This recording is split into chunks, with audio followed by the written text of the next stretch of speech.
ဆောက်တီလာပြောစရာတိုင်းမြုံဘုံကလေးဟာအခုတော့ကြိုးပြက်ပြီးတနေရာစီဝေးကွာနေရပြီတင်မကြိုးများဟာပြတ်တော့ပျက်စီးကြအကျဉ်းသားတဲ့ကအချစ်လုံးကမာနတရားကြောင့်ဒုဝေးရ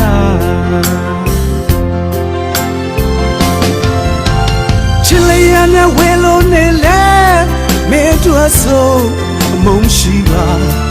ကဘာဆုံးထိစချင်နေမှာယုံတော့ကွယ်အလွမ်းများနဲ့နေရတွေ့လဲတို့နှစ်ယောက်တွေ့ပြီးဆုံးက